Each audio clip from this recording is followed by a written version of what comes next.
News Talk 640 WFNC. Captain Stephen SHAKESHAFT, Fayetteville Fire Department PIO, came in to bail us out, Kenny, because we were going down in flames. Well, actually, I felt like I was because you kept on giving me the look. But welcome, Stephen. Thank you. I was giving you the look. It was like, well, I guess I was giving you like, what in the world's going on over there in Studio 2? Yeah, life happens. I just haven't turned this microphone on. Captain SHAKESHAFT, how are you, sir? I am marvelous. How are you this morning? I'm hanging in there in my old age. You know, it's you gave us you obviously listened to us because you were saying I'm on the way because I'm trucking. you need somebody to bail you out right now. So, yeah. Plus, he was listening, I think, earlier because we were talking about the raccoon event that I had earlier. Right. And I said maybe he'll bring an axe. I came prepared, and we can utilize this either if we need to protect ourselves from the raccoons, or if you get tired of your computer and want to office space it, we can take care of the computer with it too. Yeah, but it's good to be here. There's so much going on right now. You guys have been talking all morning about the fireworks and the heat and all the things happening that we want to keep the community informed about. So Yeah, and in my old age, I haven't put the microphone on, so Kenny, we haven't heard a word you said over there in Studio 2. You know, but I mean, they've. And that happened when, let's see, the new POA of Crime Stoppers came in.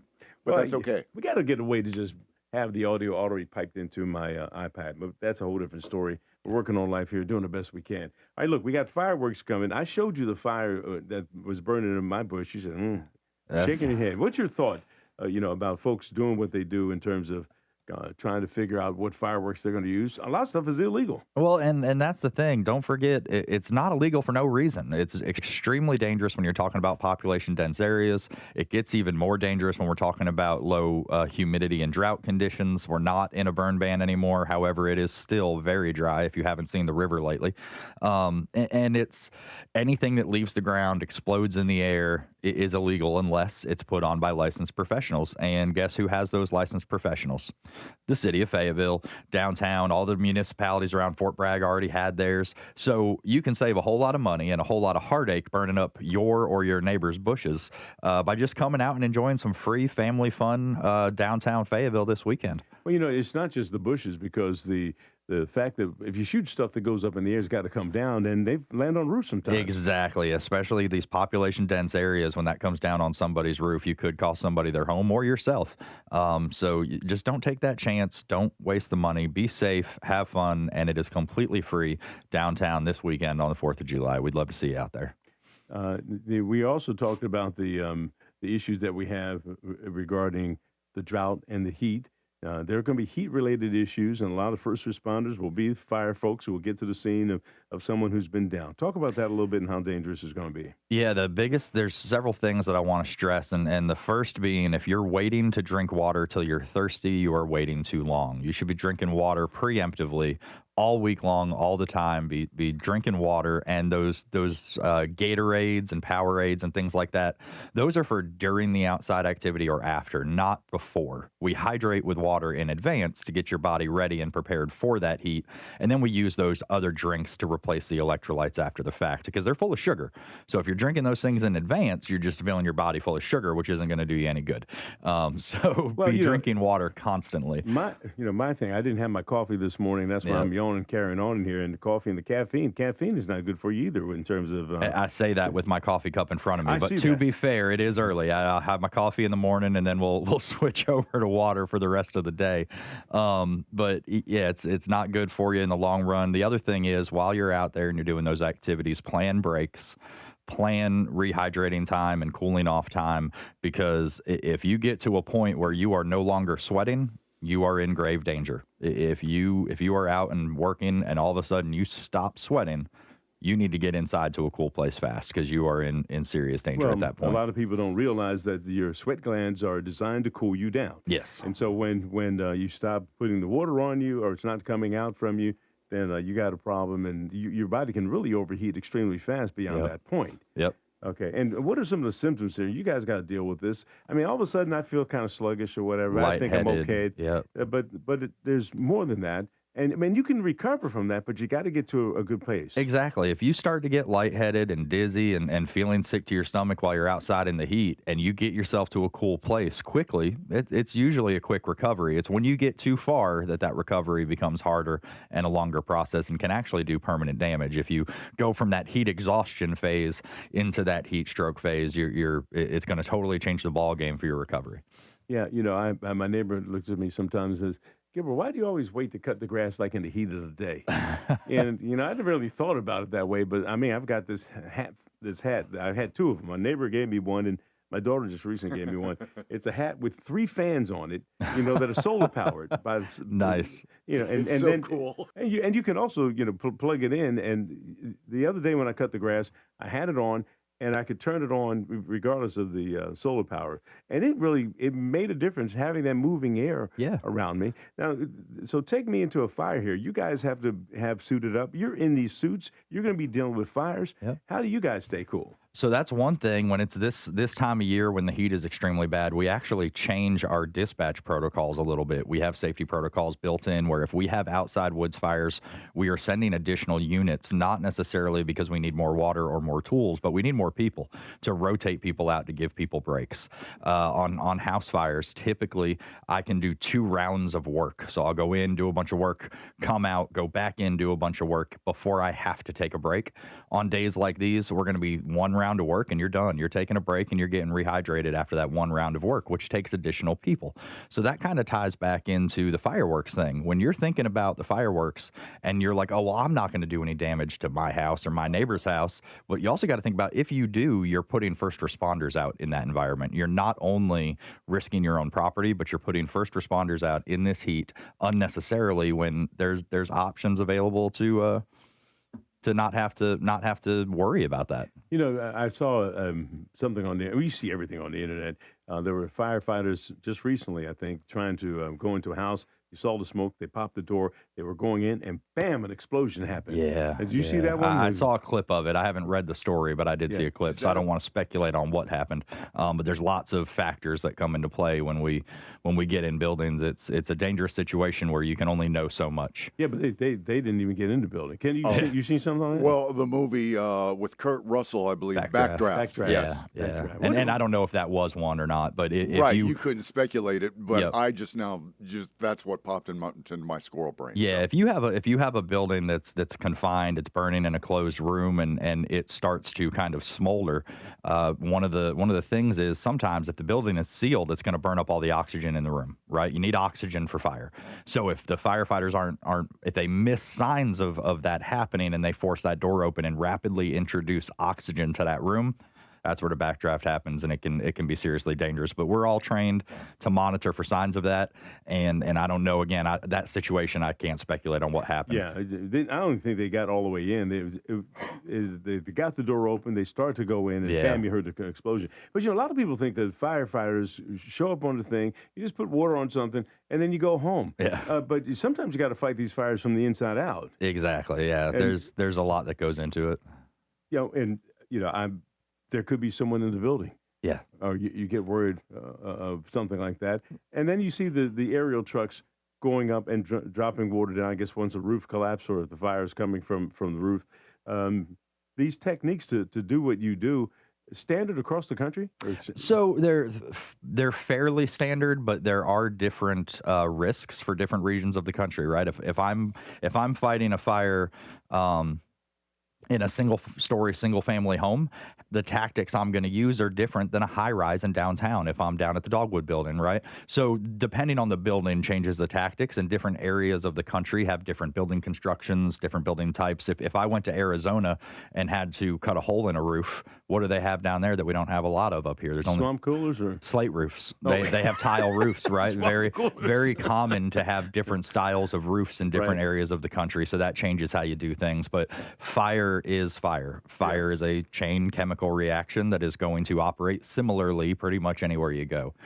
Yeah, Kenny, you're Oh, well, those tile roofs, if you've been to like maybe Phoenix or Vegas or even in Southern California, I believe they're kind of like red brick, like they kind of loop up and they're layered. And so is that the kind of roof you're talking about? Exactly.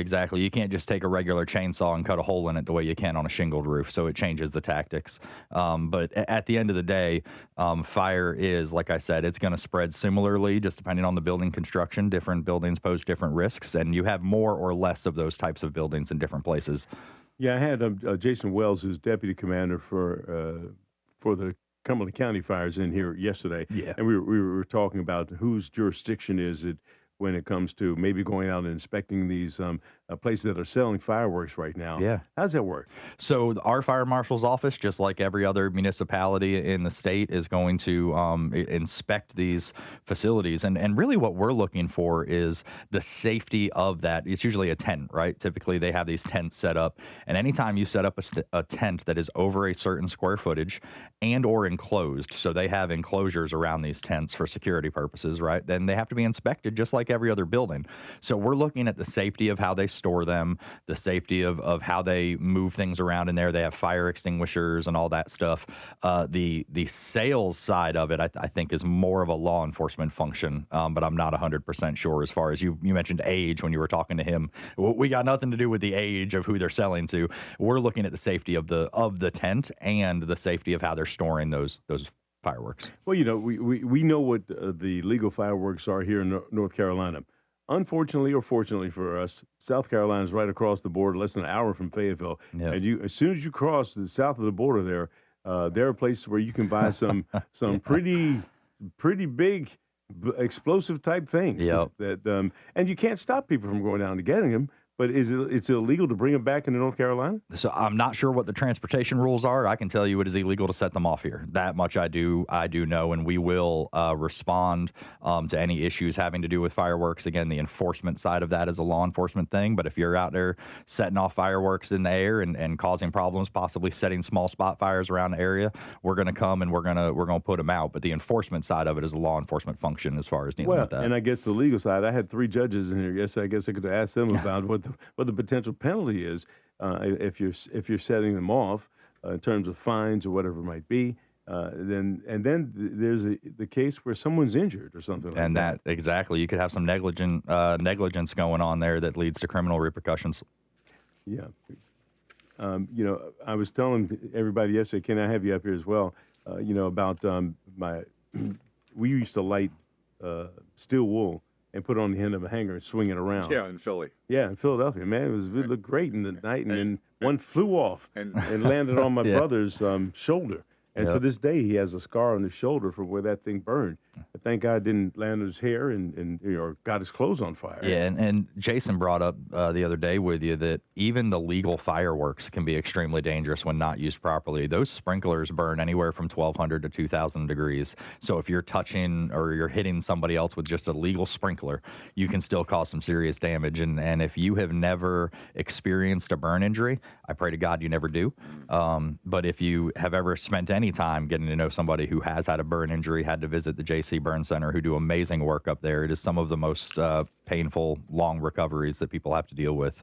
Yeah, I'm bringing Kenny back up because when he was a child, he used to use bottle rockets for ammunition in street fights. Well, we drank out of the hose, Stephen, but also around this time of year, we would get Coke bottles. We'd divide up 2 or 3 guys on each side in the middle of a cul-de-sac, and we'd actually be lighting them on fire and shooting at each other. We didn't try to maim or kill, but we tried to have fun.